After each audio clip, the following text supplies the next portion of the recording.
Well, hello, friends, neighbors. John, your whiskey neighbor here. Welcome to Another Nook. It's Saturday, so we're going to talk whiskey together.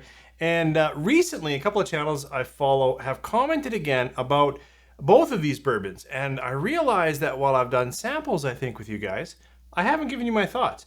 So I'd like to talk to you today about this. It's a blended whiskey, a blend of straight whiskeys, a rye and a bourbon, from Redwood Empire out of California. It's called Lost Monarch. And then let's talk about Penelope Bourbon. This is their 4-grain, but the barrel strength, and it's from Indiana. So we do have a true bourbon, and then we have a blended American whiskey.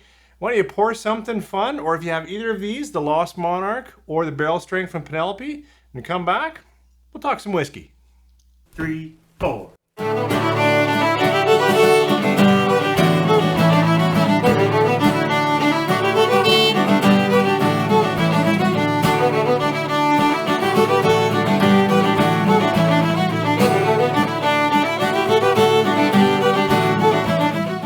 Well, thanks for coming back. As I said in the opener, I like to talk bourbon or American whiskey here, and I recently saw this Redwood Empire Lost Monarch again on one of the channels that I follow. But I will say the first people that turned me on to this was Aaron and Josh from Stuff and Whiskey. They do a lot of double blinds and whatnot, and I find their reactions really nice and honest. And they shared once that this was a favorite of theirs.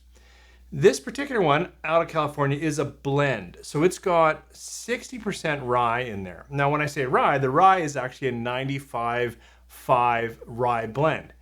Then 40% of what's in here is a bourbon. And the bourbon itself is actually a high rye bourbon too. It's, I think, 21% rye, 71 corn. Now I'm forgetting it, and the balance in malted barley. But so obviously there's a fair amount of rye influence on here, and I just want to nose it and taste it with you and kind of give it a go. You can tell this blend has certainly caught my attention over the past few months. I actually find, I should say it's 45%. I find this blend exactly as maybe my words were saying. There's a fair amount of rye in the nose. It's a little bit herbal, a little grassy, a little spicy. It's sweet though, very light and sweet, some brown sugars. But back into that kind of rye note, definitely is a big part of this. Let's try it in the palate. Cheers.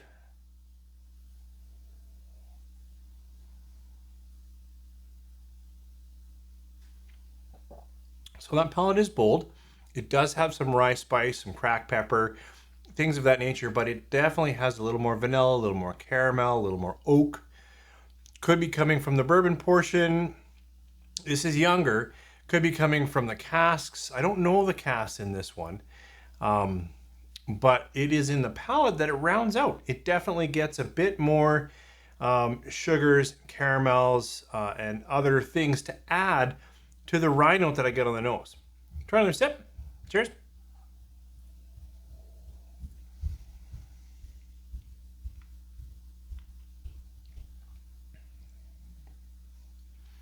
just gets better. It gets a little more coating. It gets a little thicker, a little more burnt sugars in there. So this ends up being quite a delight for me. It's a little young, a little spicy on the edges, hugs a bit. And I do find that rye note in the nose. So if you're really not a big fan of rye, it'd be tough to recommend. But if you like, I would say bourbons, but with a stronger rye profile, this would be worth checking out. It's priced right in my area, and I really like the flavors. In fact, this is for the price and all in and what my palate likes. I'm happy to give this a pretty strong rating of just under 4 stars, I think. That's pretty great for a blend like this. So I was also watching a few channels, as I do. There's so many of us out there right now, but I was watching Jason on Mash and Drum. Oh, he's an amazing job, and please go over and watch his stuff. What a high caliber channel, and a great guy. And he was talking about bourbons that you can get, like you don't have to wait in line for, they're not allocated. And I sure hope I'm right, and if I'm wrong, my apologies, Jason. But I thought he was talking about Penelope Bourbon. And then I realized I've talked about this, but I don't think I've given it ratings and samples.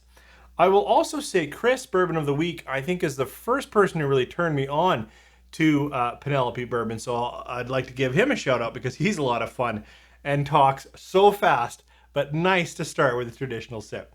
So thinking of this Penelope Bourbon, this is their 4-grain release, but at barrel strength. It's released in batches.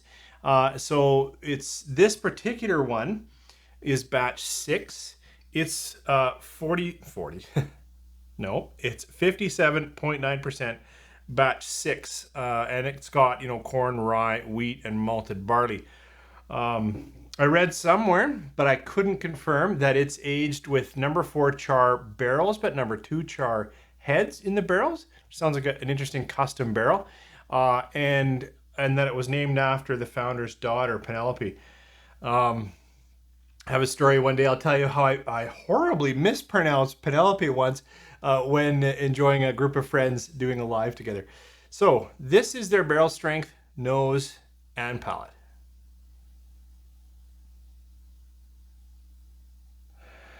It is more vanillas, more caramel,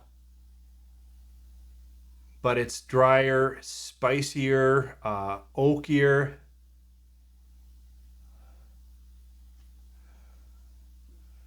Where the Lost Monarch has a general influence for me in my nose with that grass, herbal, lemongrass note.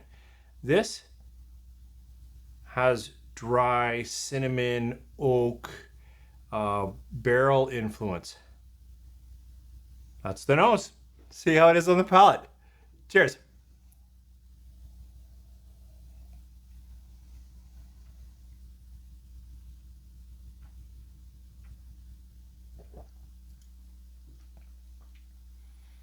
It was a good interplay between some buttery sweetness, something a little rounder. Maybe that's wheat, I don't know, but something a little chewy in there. And while the nose was giving me that kind of dry oak spice cinnamon, I've got cinnamons in the palate.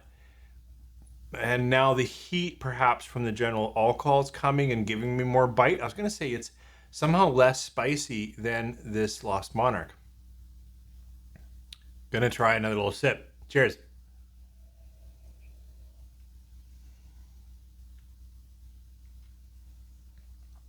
I find the palate really nice. The coating nature, I said a little buttery, a little chewy. Oak running all the way through, right from nose into a charred finish, but toasted, roasted more in there as well, not just dried oaks, which I know I was saying on the nose, but it really comes together in the body. Oh, that is so good. And at 57.9, I actually can't believe I just had a fairly significant sip. And while I feel the heat, there's lots of alcohol here, and my tongue feels, like what's going on. And I would definitely put some water in there to find exactly where you want it. I find it almost creamy, almost smoother, and with that buttery note, almost on par with a 45% versus 57%. Now it's not true, but the impression is quite there, which makes this really stand out. So while this was 3 3/4, pushing into 4, this is easily 4 stars. I really like this Penelope Barrel Strength Bourbon. I really do, and I'll keep an eye out for it. It's priced a little high in my market, but hopefully it'll come down as it's been around a bit. Always my hope. Always want to be optimistic on whiskey prices falling. All right, well, these are good whiskeys. This is a mix, it's lots of rye and then a mix with bourbon, and this is a 4-grain bourbon, but they are both actually quite nice. I enjoy them. I enjoy the Penelope. I tend to actually put on ice, and I know how horrible a person I am for pouring it over ice, but you know what? It's got the strength. I put it on ice when I'm hot, and it melts in a little bit, and it hits just a sweet spot, and it's a nice drink. I hope you also can be strong enough to enjoy your whiskey however it is that you enjoy your whiskey. Thanks for joining me down here in the Nook, and hopefully I'll get another one out maybe tomorrow, but if not, have a great work week. You guys take care.